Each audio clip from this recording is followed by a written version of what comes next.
Welcome back to Solentha Stories. Let's fuel your day with some intense passion and non-stop excitement. Grab your gear, we're moving into the story now. Here's the hoodie and a $70 card. My husband's sister, the CO, said with a smirk as she fired me and kept my $270,000 bonus. I left without a word. But at the Series BAM meeting, the lead investor opened my file, looked at her, and said something that changed everything. $70. That's what my sister-in-law Sydney decided I was worth after 4 years of building her fashion empire from nothing. She slid the burgundy hoodie across the conference table with the gift card tucked into its pocket, her manicured nails tapping against the glass as she waited for me to take it. "We appreciate everything you've done, Aubrey," she said, though her smirk suggested otherwise. My husband Connor sat 3 chairs away, studying his phone like it contained the secrets of the universe, his wedding ring catching the afternoon light. I picked up the hoodie, feeling its cheap polyester between my fingers, and realized this wasn't just a termination. It was a declaration of war she didn't know she'd started. Before we dive deeper, if you've ever been undervalued at work or watched someone take credit for your efforts, please consider subscribing. It's free and helps these important stories reach others who need to hear them. But 3 years earlier, that same conference table didn't exist. Neither did the office or the company or Sydney's delusions of being a fashion mogul. Back then, we worked from the 600-square-foot apartment Connor and I rented above Washmore Dry Cleaners on Madison Street. The place was a disaster. Floors that creaked with every step, windows painted shut by decades of careless landlords, and vents that carried up the permanent smell of pressing chemicals and fabric softener. But it was ours, and it was where Lumiere fashion began. Every morning at 5, I would slip out of bed while Connor slept, his arm always reaching across to my side even in unconsciousness, searching for warmth that had already left for the kitchen table. Those early hours were mine alone, before the world woke up, before Sydney inserted herself into every decision, before the company became something unrecognizable. I would brew instant coffee, we couldn't afford anything better, and open my laptop to dozens of emails from suppliers in Bangladesh, Vietnam, and India who were just ending their workdays. The kitchen table served as our first office, constantly buried under fabric samples, shipping invoices, and sketch pads filled with designs I'd work on between supply chain negotiations. I taught myself Mandarin phrases to better communicate with Mrs. Chin in Guangzhou, who would eventually become our most important fabric supplier. She would stay on video calls past midnight her time, her daughter Amy translating the technical details while Mrs. Chin held up different fabric samples to her webcam, explaining through gestures and broken English why the sustainable cotton blend would revolutionize our production line. Connor believed in the vision then, or at least I thought he did. He would bring me toast around 7, kiss the top of my head, and review the business plan I'd spent 3 weeks perfecting. Sydney was barely a footnote in those early days. She taught yoga at the community center and occasionally stopped by to ask if we could make athletic wear that aligned chakras or incorporated healing crystals. We would smile and nod, then get back to the real work of building a company. The Wednesday that changed our trajectory came 6 months into our venture. Mrs. Chin had sent samples of a revolutionary bamboo cotton blend that would cut our costs by $40,000 annually while maintaining the quality our emerging customer base expected. I was on a video call with her, Amy translating rapidly as we negotiated minimum order quantities, when Connor and Sydney started arguing in the next room. "Why do we need all these foreign relationships?" Sydney's voice carried through the thin walls. "My friend Karen from the farmer's market sells organic cotton. It's basically the same thing and we'd be supporting local businesses." Connor's response was muffled, but I heard Sydney interrupt him. "Aubrey's making this too complicated. Fashion is about intuition, not spreadsheets." I muted my microphone, apologizing to Mrs. Chin with hand gestures while I listened to my husband, the man who had promised to always have my back, fail to defend the months of work I'd put into building our supply chain. When I returned to the call, Mrs. Chin seemed to understand without explanation. She had built her own business in a world that often dismissed women's expertise. We concluded our deal with mutual respect that Sydney would never understand and Connor would never fully appreciate. Family dinners at the Fitzgerald house became exercises in restraint. Marcus, Sydney's father, had made his money in commercial real estate and fancied himself a business genius despite never having created anything himself. He would raise his wine glass every Sunday toasting his daughter's company, while I sat silently, my jaw clenched so tight I'd have headaches for hours afterward. Sydney was just telling us about the sustainable production model she discovered during her meditation retreat. Patricia, their mother, would say while passing the potatoes. So innovative, sweetheart. Sydney would launch into elaborate stories about how she intuited the perfect fabric combinations through spiritual connection with the earth, while I bit my tongue hard enough to taste copper. Connor's hand would find mine under the table, squeezing gently, not in solidarity I later realized but in warning to stay quiet. After dinner, Patricia would always ask me to help clear the plates. "The men need to talk business," she would say, though I was the only one who actually understood our operations. I would stand at their sink, washing dishes by hand because their dishwasher was temperamental, listening to Marcus advise Connor about keeping women from getting too emotional about business decisions. The night I knew things were truly changing came 3 months before the termination. I was in our warehouse, really just a converted storage unit in an industrial district, surrounded by boxes of samples for our spring collection. The calculator showed it clearly. We were finally profitable. Not just breaking even, not just surviving, but actually making money. Real profit that meant we could move somewhere without chemical smells, maybe even take a vacation that didn't involve visiting suppliers. Connor found me there at 11 p.m., tears streaming down my face as I stared at those numbers. But instead of celebrating with me, instead of acknowledging what we'd built, he stood in the doorway with his hands in his pockets. "Sydney thinks you're too involved in operations," he said, the fluorescent lights flickering above us like a warning I was too exhausted to recognize. "Maybe you should take a step back. Focus on being a wife for a while." I looked at him, then really looked at him, and saw a stranger wearing my husband's face. The man who had once stayed up all night helping me package our first orders, who had believed in this dream when it was just sketches and hope, was suggesting I abandon the company I'd built because his sister felt threatened by my competence. "Focus on being a wife," I repeated, my voice steady despite the rage building in my chest. "While Sydney does what, exactly?" He couldn't meet my eyes. "She has vision, Aubrey. Sometimes that's more important than the day-to-day stuff." The day-to-day stuff. That's what he called the supplier relationships I'd cultivated, the production methods I'd developed, the quality control systems I'd implemented. The stuff. Details that didn't matter compared to Sydney's vision of clothing that channeled positive energy.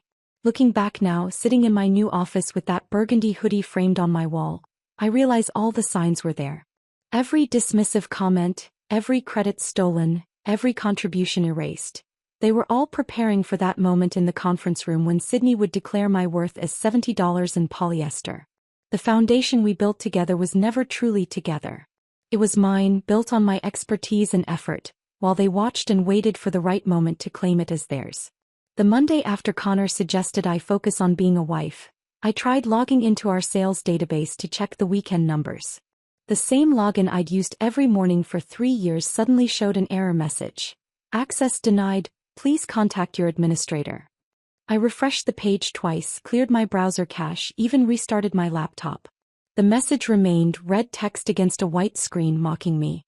Connor was buttering toast in our narrow kitchen when I asked him about it. He didn't look up from the strawberry jam jar he was struggling to open. "Sydney mentioned something about streamlining permissions," he said, his voice carefully neutral. "For efficiency." Efficiency. I set my laptop on the counter harder than necessary. "I built that database. I need those numbers to coordinate with suppliers." "Maybe you're taking this too personally." He finally met my eyes, and something in his expression made my stomach drop. "It's probably just a technical thing. Ask IT." IT support, when I called them 20 minutes later, was a 19-year-old named Derek who sounded genuinely uncomfortable delivering the message. "Ms. Fitzgerald specifically requested your access be limited to basic functions only," he said, then added quietly, "I'm sorry, Aubrey." That came from the top. Sydney had been in the company for 18 months and suddenly she was the top. I discovered the new marketing materials by accident the following Thursday. A delivery person had left 3 boxes in our storage room instead of the main office, and I opened them thinking they were fabric samples. Instead, glossy brochures spilled out, their covers featuring our new spring line with Lumiere fashion. A vision realized, printed in gold letters. My hands trembled as I flipped to the founding team page. Where my photo should have been, next to Connor's, there was a generic stock photo of 3 women in business suits, all looking confidently at something off camera. Sydney's photo dominated the opposite page, accompanied by a bio that made my blood pressure spike with each word. Sydney Fitzgerald, founder and CEO, single-handedly revolutionized sustainable fashion following a spiritual awakening during her travels through India. Her intuitive understanding of global markets and natural gift for design has positioned Lumiere as an industry leader. Single-handedly. I read it 3 times, each repetition feeling like another twist of a knife. Below her fabricated biography, smaller text mentioned Connor as co-founder and Marcus as chairman. My name appeared nowhere. Not in the small print, not in the acknowledgements, not even in the trademark registration information at the bottom. I carried one brochure to Sydney's office, my heels clicking against the hardwood floor in a rhythm that matched my accelerated heartbeat. She was on a call when I entered, but I waited, the brochure tight in my grip, until she finished telling someone about her transformative journey into fashion. "These are interesting," I said, placing the brochure on her desk with deliberate calm. "Especially the part where you revolutionized an industry single-handedly." She glanced at it briefly, then returned to organizing papers on her desk. "We needed to simplify the narrative for investors. Too many names confuse the story. The true story? The compelling story." She looked up at me with eyes that held no warmth. "Investors want visionaries, not operational details." "I'm an operational detail?" "Aubrey, don't be dramatic. You know how important you are to the team." "Team? Not the company we built, not the partnership we formed, but the team. Like I was a player she could bench whenever convenient." The trade show in Las Vegas 2 weeks later was when the full scope of Sydney's deception became clear. I was managing our booth, explaining our sustainable practices to potential buyers, when Mr. Patel appeared. He owned one of our key manufacturing facilities in Mumbai, and his innovative dyeing process was essential to our environmental claims. "Aubrey." His face lit up with genuine warmth. "I was hoping to find you. I must tell you, I was very confused yesterday." "Yesterday?" "Your Sydney," she approached me at the evening reception. Introduced herself as the sole founder, claimed she discovered my factory through. He paused, searching for the right words. "Spiritual meditation?" She said the universe guided her to us. My mouth went dry. "She said that." "My friend, you slept on my office couch for 3 days. My wife brought you dal because you forgot to eat while we worked out pricing. You learned basic Hindi to better communicate with my staff." His expression grew concerned. "Is everything all right with the company ownership?" She spoke as if you were never involved. I forced a smile that felt like broken glass. "There have been some organizational changes." Mr. Patel studied my face with the wisdom of someone who had navigated business politics for 30 years. "I see," he said quietly. "You should know, Aubrey, that my loyalty is to people, not companies. I remember who built these relationships." His words stayed with me through the rest of the trade show, through Sydney's presentation where she claimed to have personally visited every factory in our supply chain, through Connor's speech about their family's commitment to ethical fashion. I stood in the back of the room, invisible, watching my work get attributed to someone who couldn't even locate Mumbai on a map without Google. Patricia Fitzgerald's 60th birthday party was held at their colonial-style house in Westchester, complete with catered appetizers and a string quartet playing in the garden. I wore the navy dress Connor had bought me for our anniversary, trying to blend in among their country club friends and business associates. I was refilling my wine glass when Patricia cornered me in the kitchen. "Aubrey, dear, could you help me with something in the powder room?" Confused but polite, I followed her down the hallway lined with family photos that conspicuously included no pictures of Connor and me together. She led me into the guest bathroom and closed the door behind us, the soft click of the lock sharp in the sudden silence. "Sydney tells me you'll be stepping back from the company soon," she said, adjusting her pearl necklace in the mirror. The vanity lights cast harsh shadows across her carefully made-up face. "I'm sorry, what?" "To focus on starting a family." She said you've been discussing it with Connor. The lie was so bold, so completely fabricated that I actually laughed. "We've never discussed that." Patricia turned to face me fully. "Well, perhaps you should. Sydney has always been the business mind in the family. Even as a child, she had such vision, such leadership qualities. Through the door, I could hear Connor's laugh, followed by Sydney's voice saying something about emotional people not understanding corporate culture. The words were muffled, but the meaning was clear. With all due respect, Patricia, Sydney was teaching part-time yoga when I built our supply chain. Her expression hardened. Built is such a strong word, dear. From what I understand, you've been helping with administrative tasks. Administrative tasks. 4 years of 18-hour days reduced to filing and phone calls in their revisionist history. Is that what Sydney told you? Sydney doesn't have to tell me anything. I can see what's happening. You're trying to take credit for my daughter's success, and frankly, it's embarrassing. The bathroom suddenly felt too small, the floral wallpaper too busy, the scent of Patricia's perfume too cloying. I reached for the door handle. Where are you going? Back to the party. To my husband. Your husband, she said with emphasis that made the title sound temporary, understands family loyalty. I left her in the bathroom, walked through her perfect house with its perfect furniture and perfect guests, and found Connor on the patio, surrounded by Sydney's friends, laughing at another story about my emotional response to a supplier issue. He didn't notice when I left early. Or maybe he did and just didn't care enough to follow. I drove home from Patricia's party alone that night, taking the long route through empty suburban streets while Connor stayed behind, probably still entertaining Sydney's friends with stories about my emotional inadequacies. The dashboard clock read 11:47 p.m. when I pulled into our apartment complex, and I sat in the car for another 10 minutes, staring at our lit kitchen window, wondering when home had stopped feeling safe. Tuesday morning arrived with unusual quiet. Connor had already left when I woke, his coffee mug abandoned in the sink, no note explaining his early departure. At the office, something felt different the moment I walked through the door. Conversations stopped mid-sentence. Eyes darted away from mine. The usual morning greetings were replaced with uncomfortable silence. Emma, Sydney's assistant, appeared at my desk at 10 a.m. She usually bounced when she walked, all 23-year-old enthusiasm and fresh college optimism. Today she moved like someone approaching a funeral, her hands clutching a single piece of paper. Sydney needs you in the executive conference room at 3, she said, looking somewhere past my left shoulder. Her voice was barely above a whisper. Is everything okay, Emma? She shifted her weight, still avoiding eye contact. Just, the meeting. 3 o'clock. That's when I noticed it. A banker's box tucked under my desk, positioned where I couldn't miss it but trying to look casual, like it had always been there. The kind of box people use when they're packing up their lives in a hurry. Emma, what's going on? I have to go, she said, already backing away. 3 o'clock. Don't be late.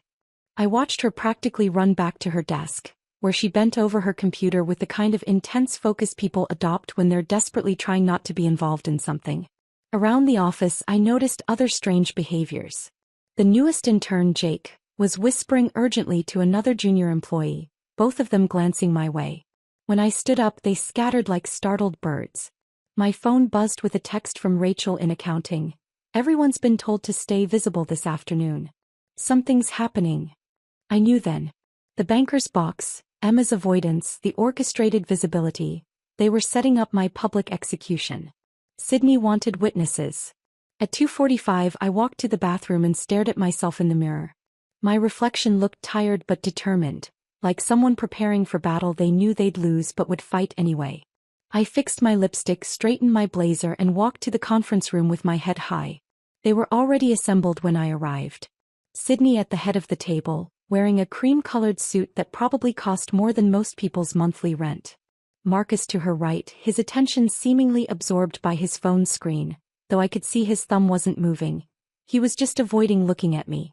And Connor, my husband, seated 3 chairs away from Sydney, signing documents without reading them, his wedding ring catching the afternoon light streaming through the floor-to-ceiling windows.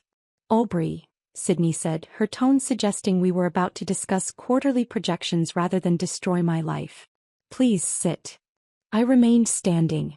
What's this about? She slid something across the glass conference table.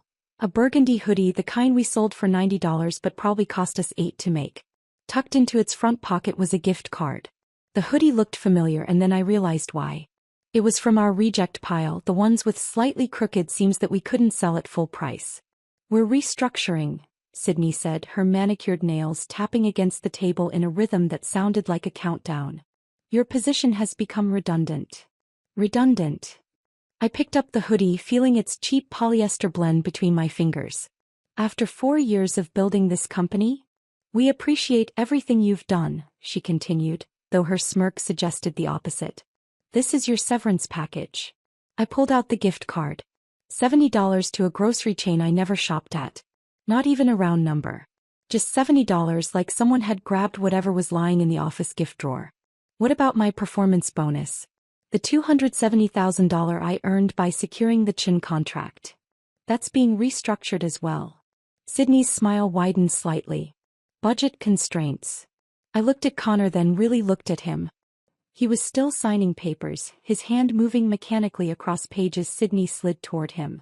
He wouldn't meet my eyes. Connor. He paused for a fraction of a second, then continued signing. It's business, Aubrey. Business. 4 years of building something together, 5 years of marriage, and it was just business. Is this from our reject pile? I held up the hoodie, examining its crooked seam with theatrical interest. Did you specifically choose the ugliest one, or was this just luck? Sydney's smirk faltered for half a second. We thought you'd appreciate having something to remember your time here. Oh, I'll remember everything, I said, folding the hoodie with deliberate precision. Every single thing. Marcus finally looked up from his phone. Security will help you collect your belongings. Security. They'd called security on me like I was some kind of threat, like I might steal staplers or sabotage the computers I'd configured myself. I walked out of that conference room with the hoodie under my arm and the $70 gift card in my pocket, the glass walls ensuring everyone in the office could see my humiliation. They were all watching, pretending to work while stealing glances at the woman being escorted out by security. Tony, the security guard, was waiting at my desk. I'd recommended him for the job 6 months ago when he was struggling after being laid off from his previous position. He couldn't look at me as I began packing my belongings into the banker's box Emma had so thoughtfully provided. My hands shook as I removed the photo from our first fashion show. Connor and me, exhausted but triumphant, surrounded by models wearing designs I'd stayed up 3 nights straight to perfect. Into the box it went, along with my coffee mug, the one Connor had given me that said, "World's Best Wife," in gold letters that were starting to chip. The office was silent except for the sound of my belongings dropping into cardboard. Then suddenly music started playing over the speakers. Goodbye, by the Spice Girls, the volume just loud enough to be noticeable but not quite loud enough to seem deliberate. I looked up and saw Emma at her desk, her face red, studying her computer screen with suspicious intensity. Sydney stood in her office doorway, watching with undisguised satisfaction. I'm sorry, Tony whispered as we walked toward the elevator. This isn't right. I didn't trust myself to speak, just nodded and kept walking. The elevator ride felt endless, descending through floors of the building I'd helped lease, past conference rooms where I'd negotiated deals that built this company, down to the parking garage where my 8-year-old Honda Civic waited in space B26. The same space where Connor had proposed 2 years ago, getting down on one knee beside my car after we'd received our first 6-figure purchase order. The same space where we'd celebrated with champagne from paper cups, planning our future, our company, our life together. I sat in my car, the banker's box on the passenger seat, the burgundy hoodie draped over it like a shroud. The $70 gift card sat on my dashboard and I started laughing. Not happy laughter, but the kind that comes when absurdity exceeds your capacity to process it rationally. $70. After everything I'd built, every relationship I'd cultivated, every sleepless night spent making Sydney's fantasies into reality, they'd calculated my worth at $70 in polyester. The security camera in the corner of the garage recorded everything. My laughter that turned to something between crying and rage, my hands gripping the steering wheel until my knuckles went white, my head resting against it while my body shook with emotions I couldn't name. Through my windshield I could see Sydney's office window 5 floors up. She was probably watching, enjoying her victory, celebrating the successful elimination of the woman who knew too much, who'd built too much, who'd become too inconvenient to keep around. But she'd made a mistake. In their arrogance and cruelty, they'd all made a crucial mistake. They'd left me with nothing to lose. I drove home from the parking garage with the banker's box sliding across my passenger seat at every turn, the burgundy hoodie mocking me from where it lay crumpled on top. My apartment was dark when I arrived. Connor still at the office celebrating my elimination with Sydney and Marcus, probably toasting with the champagne they kept for special occasions. I dropped the box by the door and went straight to my laptop, something pulling me toward answers I wasn't sure I wanted to find. The company's shared drive was still accessible from my personal computer, an oversight in their eagerness to humiliate me. I logged in, knowing they'd revoke this access within hours once someone in IT realized their mistake. My fingers moved across folders I'd organized myself over the years, through financial documents, supplier contracts, design specifications until I found something new. A folder created just 3 weeks ago, labeled Company Narrative, Final Version. My cursor hovered over it for a moment. Then I clicked. The document that opened was 42 pages of revisionist history so bold it took my breath away. According to this fiction, Sydney Fitzgerald had single-handedly conceived, developed and built Lumiere fashion from the ground up. She had supposedly traveled to Asia 12 times to establish supplier relationships, developed our sustainable production methods through intensive research and innovation, and created our entire business model during what the document called her entrepreneurial awakening. My name appeared exactly once, buried on page 31, in a section titled, Support Staff and Contractors. I was listed as Aubrey Morrison, temporary administrative consultant who assisted with basic operational tasks during the company's early growth phase. My hands shook so violently that I knocked over the cold coffee sitting beside my laptop. The brown liquid spread across my desk, seeping into the keyboard, but I couldn't move. I just sat there watching coffee drip onto the floor while reading how Sydney had apparently taught herself Mandarin to negotiate with Mrs. Chen, how she'd spent months in Mumbai developing our dye process with Mr. Patel, how her natural business instincts had secured every major contract we'd ever signed.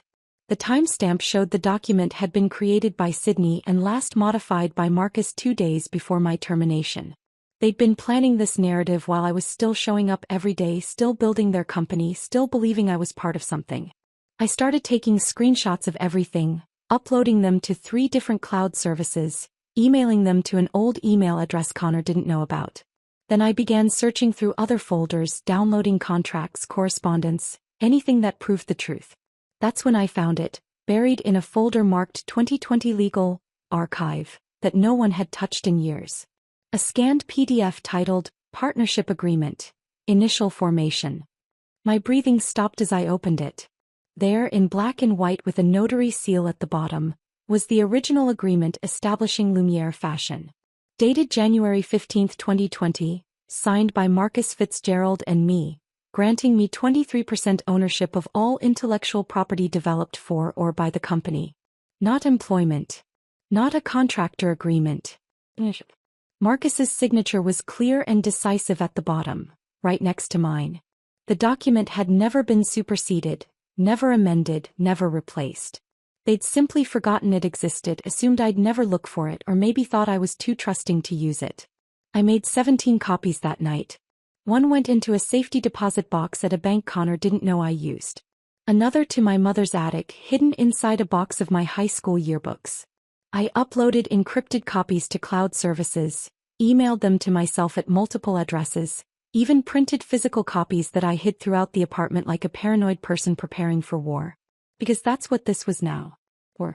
3 days later, I sat at my mother's kitchen table in Queens, watching her pour chamomile tea into the good china she only used for serious conversations. She hadn't said much when I called, just told me to come over and bring my appetite. I never liked him, she said without preamble, setting down a plate of homemade cookies I couldn't eat. Connor. From the first time you brought him here. Mom. Let me finish. She sat across from me, her weathered hands wrapped around her own teacup. He talked over you at dinner. Took credit for your story about landing your first client, pretending he'd been the one to make the connection. You kept looking at him, waiting for him to correct himself, but he never did. She stood and walked to her junk drawer, the one that held everything from rubber bands to expired coupons, and pulled out a small notebook with flowers on the cover. What's that? Evidence, she said, sitting back down and opening it to reveal pages of her careful handwriting. Every time he diminished you. Every family gathering where he made you sound like his assistant instead of his partner. Every time that sister of his acted like you were the help. I flipped through the pages, seeing dates and quotes and observations going back 3 years. Mom, why didn't you say anything? Would you have listened? You were in love. You had dreams. Sometimes children need to learn their own lessons. She reached across the table and took my hand. But I knew this day would come. People like them always show their true colors eventually. He was right. Every slight was there in her careful documentation. Connor explaining our idea that I'd developed alone. Sydney asking me to take notes during meetings I was supposed to be leading. Marcus referring to me as Connor's wife, instead of by my name or title. There's an attorney, my mother said. Patricia Hendricks. She helped Mrs. Chen's daughter with her business dispute last year. Mr. Patel recommended her when I called him. You called Mr. Patel? I called everyone. Mrs. Chen, Mr. Patel, that fabric supplier from Vietnam whose name I can't pronounce. They're all furious about what happened to you. He squeezed my hand. You have more allies than you think. Patricia Hendricks's office occupied the 20th floor of a Manhattan building with views of the Hudson River. She was younger than I expected, maybe 40, with sharp eyes that seemed to catalog everything about me in the first 3 seconds after her assistant showed me in. I laid out everything on her conference table. The partnership agreement, the false narrative, screenshots of the real history, my mother's notebook of observations. Patricia examined each document with the focus of someone defusing a bomb, occasionally making notes on a legal pad. When she finally looked up, she was almost smiling. They made 3 mistakes, she said, leaning back in her leather chair. They underestimated you, they got sloppy, and they put it in writing. Is the partnership agreement enforceable? Enforceable? He actually laughed. This agreement means you own 23% of all intellectual property. Based on their own valuations for the Series B, that's approximately $27 million in IP. Your share is worth about $6.2 million. The number hung in the air between us, impossible and real at the same time. They can't raise funds with unclear ownership, Patricia continued. No investor will touch them once they know about this. You have them trapped. She stood and walked to her wall of diplomas, the afternoon sun turning them golden. The question is, what do you want? Money? Recognition? To destroy them completely? I thought about Sydney's smirk as she slid that hoodie across the table. Connor signing papers without looking at me. Marcus pretending his phone was fascinating while my life collapsed. I want what's mine, I said. And I want them to know that their $70 wasn't enough to make me disappear. Patricia turned back to me with the expression of someone who'd just been handed their favorite type of case. Then let's make sure they never forget your name again. Patricia Hendricks leaned forward across her conference table, her fingers steepled as she laid out the strategy. We wait, she said, her voice carrying the certainty of someone who had played this game before. We let them get comfortable, let them move forward with their plans, and then we strike when it will hurt the most. I left her office with a timeline in my head and a cold determination in my chest. 3 months until their Series B presentation. 3 months to gather everything we needed. 3 months to pretend I had simply disappeared while building a case that would destroy their carefully constructed lies. The first test came 2 weeks later at the monthly Fitzgerald family dinner. Connor had been texting me, begging me to keep up appearances while we figured things out. I agreed, but not for the reasons he thought. I arrived at Patricia and Marcus's colonial house wearing my best smile and a dress Connor had never seen before. One I'd bought with my own money, not the company card Sydney had revoked. The dining room smelled of pot roast and privilege, Patricia's good china gleaming under the chandelier that had been in Marcus's family for 3 generations. Aubrey, Sydney said as I entered, her voice dripping with false warmth. So glad you could make it. I wasn't sure you'd have time now that you're between opportunities. I took my seat across from her, accepting the wine Connor poured with hands that barely trembled. Actually, I've been catching up on my reading. That Fashion Weekly interview you did was fascinating. Her eyes lit up, mistaking my interest for admiration. Oh, you saw that? Every word. Especially the part where you talked about intuiting the supply chain through meditation. Such a unique approach to international business. Connor shifted uncomfortably beside me, but Sydney was already launching into her story, elaborating on how she had spiritually connected with suppliers across Asia without ever leaving the country. It's amazing, I said, pulling out my phone to check a message, but actually hitting record on the voice memo app. You've never actually been to any of these factories? Why would I need to? Sydney laughed, whine making her careless. That's what video calls are for. Besides, I find physical travel limits the spiritual connection. Patricia nodded approvingly while Marcus carved the roast, and I documented every word of Sydney admitting she'd never met the suppliers she claimed to have discovered. Connor kept trying to catch my eye, sensing something was wrong but not understanding what. You're so quiet lately, Patricia observed, passing me the green beans. Everything all right? Just processing some changes, I said, calculating that we were exactly 73 days from the Series B presentation. Sometimes silence is more valuable than words. After dinner, I excused myself to the bathroom and immediately forwarded the recording to Patricia Hendricks. My phone buzzed with her response. Perfect. Keep going. The real work happened in my kitchen at 2 a.m. My laptop opened to WhatsApp while I navigated time zones that had become as familiar as my own neighborhood. Mrs. Chen's face filled the screen, her expression fierce despite the pixelated connection. She said what? Mrs. Chen's accent thickened with anger. Spiritual guidance led her to my factory? I built this business with my husband for 20 years. You found us through trade directories and cold calls, Aubrey. You slept on our office floor during contract negotiations. I know, I said, screenshots of Sydney's false claims spread across my kitchen table. But I need you to put that in writing. I'll do more than that. Mrs. Chen held up her phone, showing me an email from Sydney claiming to have been the primary contact since day one. She sends these lies to my staff. They forward them to me because they know the truth. One by one, suppliers joined our video calls. Mr. Patel from Mumbai, his son Raj, now a corporate lawyer, taking notes on everything. The fabric suppliers from Vietnam, the button manufacturer from Seoul, the zipper company from Osaka. 12 suppliers in total, each one prepared to state that Sydney had never visited, never negotiated, never built anything. If they don't pay you fairly, Mr. Patel said during one late-night call, his wife bringing him tea in the background, we terminate our contracts. All of us. Let them explain to investors why their supply chain disappeared overnight. My kitchen table became a war room, covered in phone cards for international calls, printed emails highlighting lies, sticky notes with time zones and names. I lived on coffee and determination, building alliances across continents while Connor slept at his parents' house, still pretending we were working through a rough patch. Wednesday evening, I did something I'd never done before. Followed Sydney to her yoga class. The studio was in Soho, all exposed brick and expensive enlightenment, the kind of place where people paid $40 to sweat in designer workout clothes.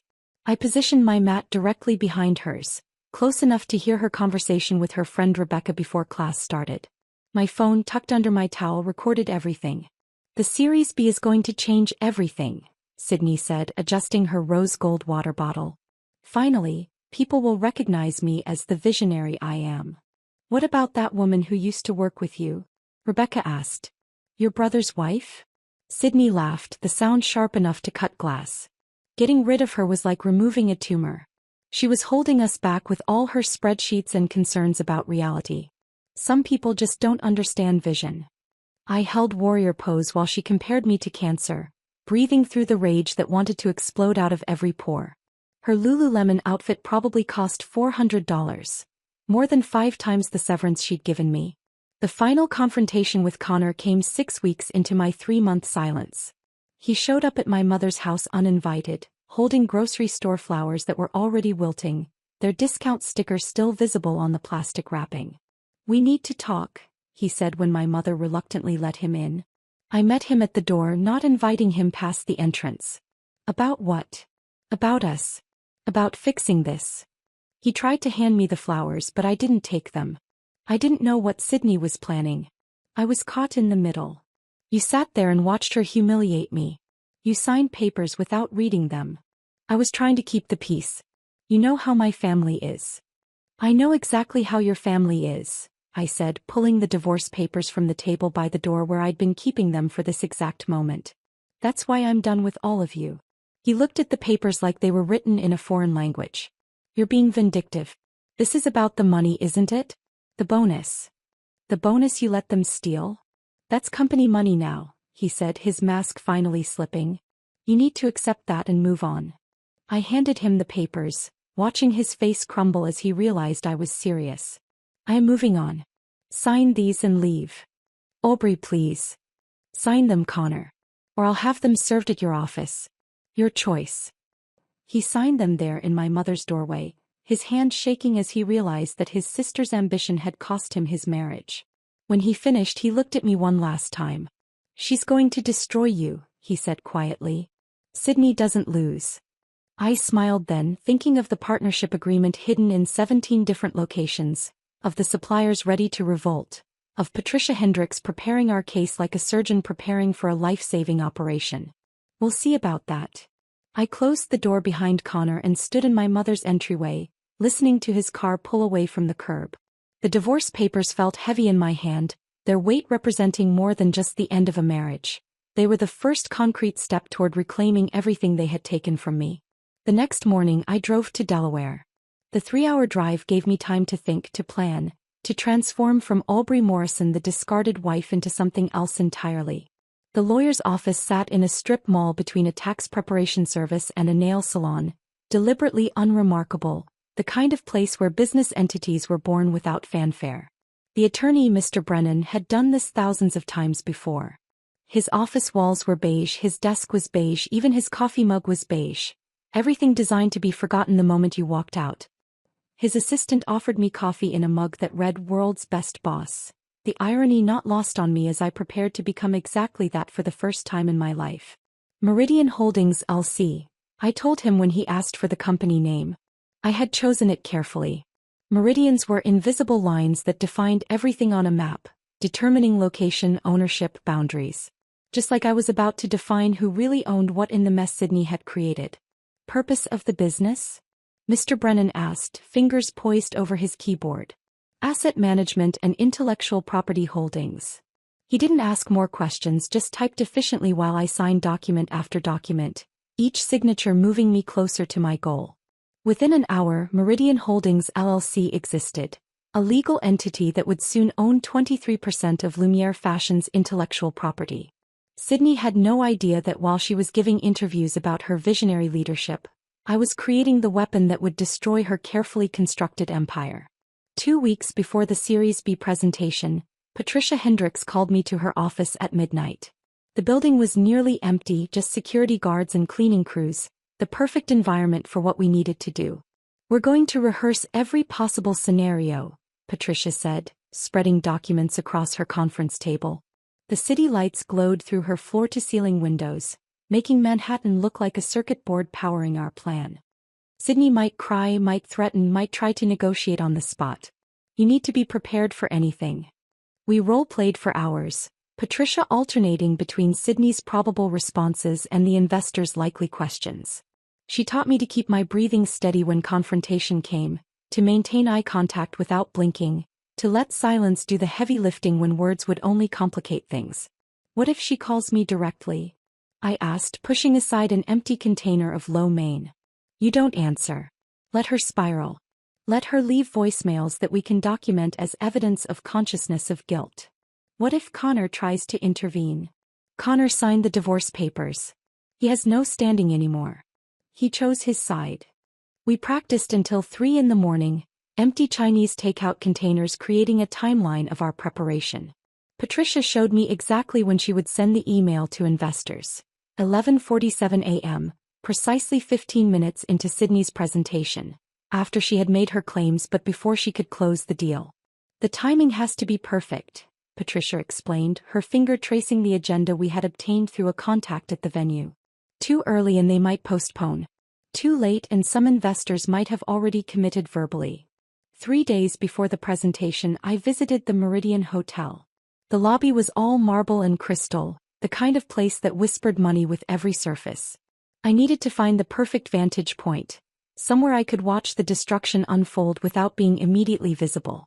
The lobby cafe sat adjacent to the ballroom, separated by floor-to-ceiling windows that allowed diners to see inside during events.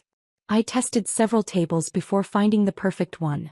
Corner position, partially hidden behind a decorative plant, but with clear sight lines to both the presentation stage and the investor seating area. The barista, A young woman named Elena with kind eyes and an Eastern European accent noticed me testing the Wi-Fi strength at various spots. "Important video call?" she asked. "Something like that. I need to be here next Thursday around 11. This exact table.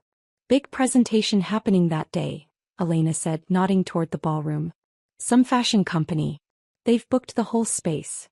I pulled out the $70 gift card Sydney had given me as severance, the plastic worn from being carried in my pocket like a talisman. "Can I use this to reserve the table? Maybe order something special that day?" Elena looked at the card, then at me, and something in her expression suggested she understood more than I had said. "I'll make sure this table is yours. Would you like me to prepare your coffee at exactly 11:30? 11:45 would be perfect." The irony of using Sydney's insulting severance to buy the coffee I would drink while watching her downfall felt like poetry. The final family photograph happened the Sunday before everything changed. Patricia Fitzgerald had insisted on it, claiming they needed an updated portrait for their holiday cards. The real reason, I suspected, was Sydney wanting to document her triumph before the Series B funding came through. The photographer arranged us in Patricia's living room, everyone wearing coordinated shades of blue and cream, except for me. I had worn the burgundy hoodie under my blazer, hidden but present, like the truth waiting to emerge. The polyester felt scratchy against my skin, a constant reminder of what they had reduced me to. "Aubrey, could you remove your blazer?" the photographer asked. "The black doesn't quite match the color scheme." "I'm cold," I lied, pulling it tighter around me. Sydney stood in the center of the arrangement, radiant in her designer dress, surrounded by her parents and Connor like they were her court. Connor's hand rested on my shoulder, but it felt like a stranger's touch, the weight of it making me want to shrug away. His wedding ring caught the photographer's lights, the same ring he had slipped on my finger 5 years ago while promising to love, honor, and protect. "Everyone smile," the photographer commanded. "Think happy thoughts." I smiled and thought about the email Patricia would send in 94 hours. Sydney beamed beside me, unaware that this would be the last photo where she would look victorious. Patricia commented on how perfect we all looked, how blessed they were to have such a successful family. "One more," the photographer said. "This time, everyone look at Sydney. She's the star of the show." We all turned toward her, and in that moment, I memorized her expression. The self-satisfaction, the arrogance, the complete certainty that she had won. I wanted to remember exactly how she looked before everything she had stolen got ripped away. After the photos, as everyone dispersed to the dining room for lunch, Sydney pulled me aside in the hallway. "No hard feelings about the job thing, right?" she said, not really asking. "It was just business. You understand." I looked at her, this woman who had systematically destroyed my career while smiling at family dinners, and felt nothing but cold determination. "I understand perfectly," I said. She patted my arm condescendingly and walked away, her heels clicking on the hardwood floor in a rhythm that sounded like a countdown. 89 hours until the presentation. 89 hours until the truth would finally matter more than the narrative. 89 hours until Sydney learned that $70 and a polyester hoodie were not enough to buy my silence or my disappearance. I left the Fitzgerald house that Sunday with 89 hours on my mental clock, each tick bringing me closer to the moment when truth would finally matter more than perception. Monday passed in a blur of final preparations with Patricia, confirming that every document was ready, every supplier statement notarized, every piece of evidence organized for maximum impact. Tuesday felt like standing at the edge of a cliff, knowing the jump was coming but not quite ready for the freefall. Wednesday night I didn't sleep at all. Thursday morning arrived gray and humid, the kind of weather that makes Manhattan feel claustrophobic. I dressed carefully, choosing a simple black dress that would let me blend into the Meridian Hotel's upscale crowd. The burgundy hoodie stayed in my bag, a reminder of why I was doing this. I arrived at the hotel at 10:45, giving myself time to settle at my reserved table in the cafe before Sydney's grand performance began. Elena, the barista, recognized me immediately and had my table ready with a small reserved sign that she removed as I sat down. Through the floor-to-ceiling windows I could see the ballroom filling with investors, venture capitalists whose combined net worth could probably buy small countries.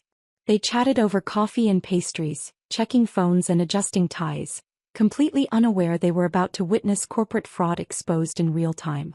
At 11 o'clock sharp, Sydney made her entrance. Even from across the lobby, I could see the confidence in her stride as she walked onto the stage.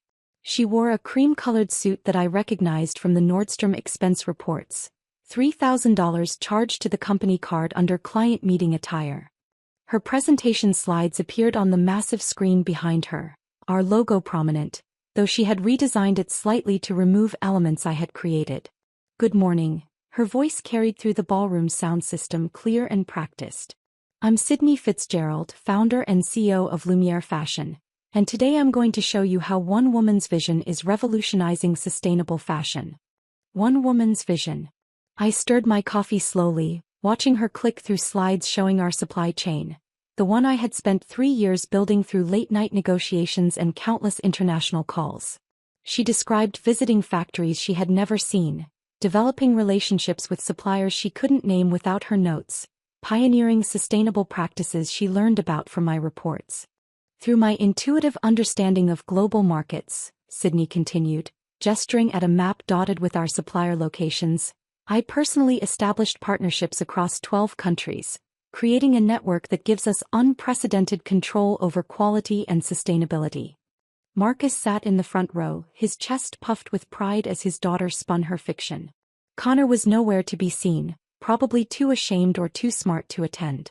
The investors took notes, some nodding appreciatively at Sydney's polished delivery. She had rehearsed this thoroughly, every gesture calculated, every pause strategic.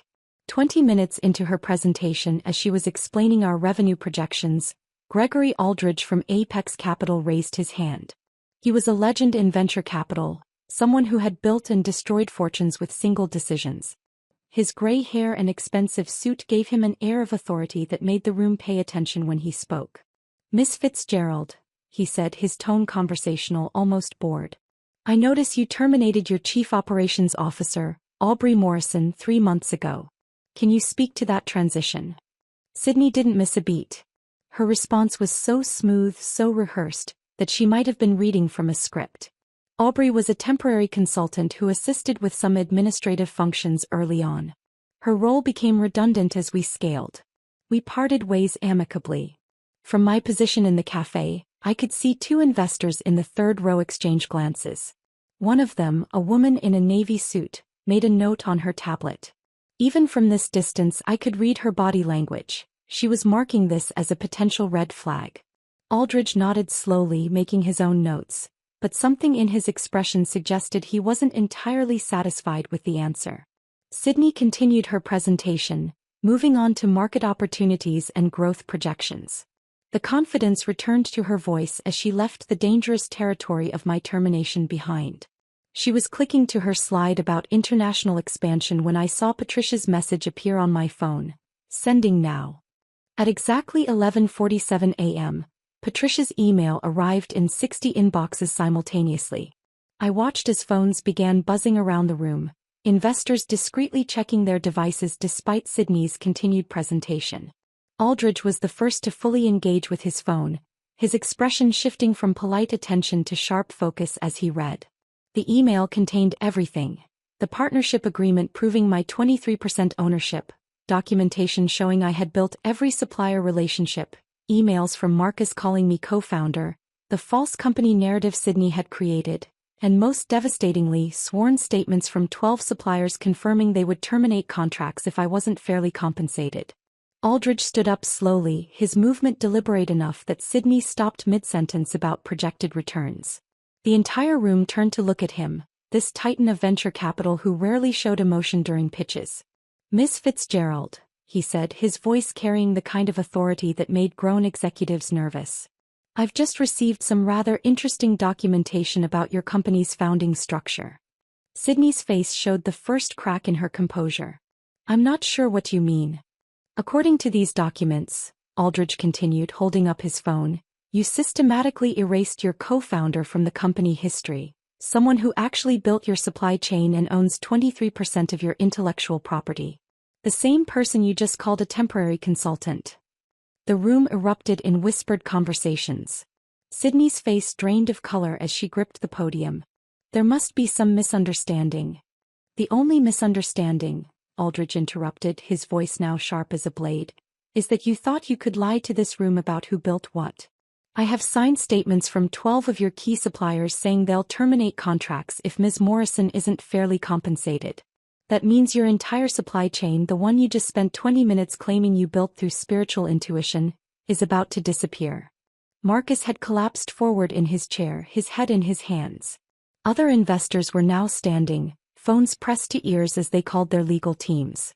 Someone near the back was already heading for the exit. This isn't just misrepresentation, Aldrich continued, his voice filling the growing chaos. This is securities fraud. You stood on that stage and lied about fundamental aspects of your business while seeking investment. That's a federal crime, Miss Fitzgerald. Sydney's mouth opened and closed without producing sound, her carefully constructed world collapsing in front of 60 witnesses. Through the windows across the lobby our eyes met. She saw me sitting at my corner table, coffee cup raised slightly in what could only be described as a toast. Her face contorted with rage and recognition as she realized I had orchestrated this moment.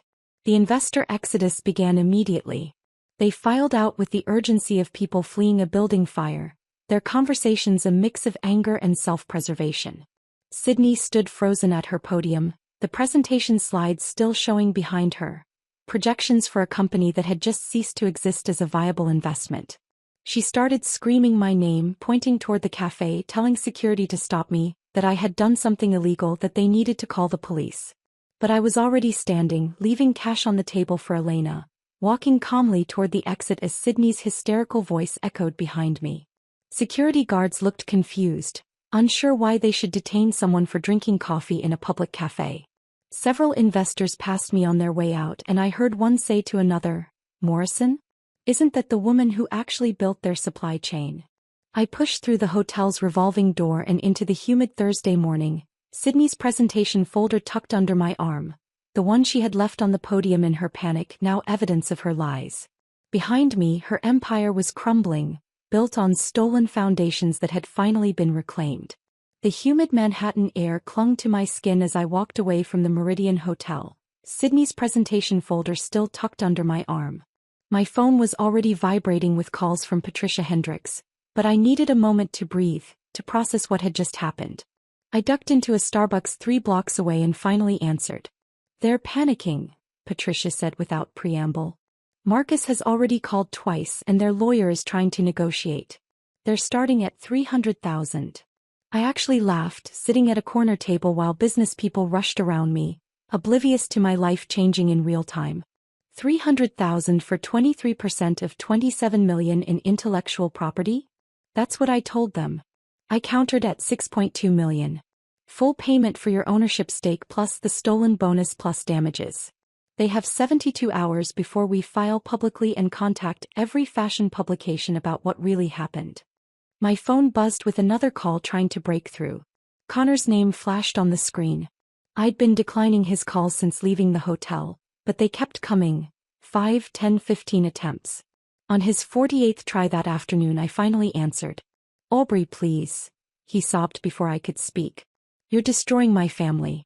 My mother is having a breakdown. Sydney's locked herself in her apartment. My father won't speak to anyone." I stood up and walked outside, needing space for this conversation. "Your family destroyed themselves, Connor. I just showed everyone what they did. We can fix this. We can work something out. This doesn't have to end like." You sat 3 chairs away while Sydney handed me a hoodie and $70. You signed papers without reading them. You watched your family erase me from the company I built and said nothing. I was trying to. You were trying to keep your comfortable position in a family that values loyalty over truth. How's that working out for you now? He was quiet for a moment, just his ragged breathing through the phone. "Sydney says you planned this whole thing. That you set us up. I documented the truth. If that destroyed you, maybe you should examine what you were built on." He hung up without another word. I blocked his number while standing on that busy Manhattan sidewalk, deleting 5 years of marriage with a single tap. The next 3 days passed in a blur of legal calls and increasingly desperate offers. 400,000, 800,000, 1.5 million.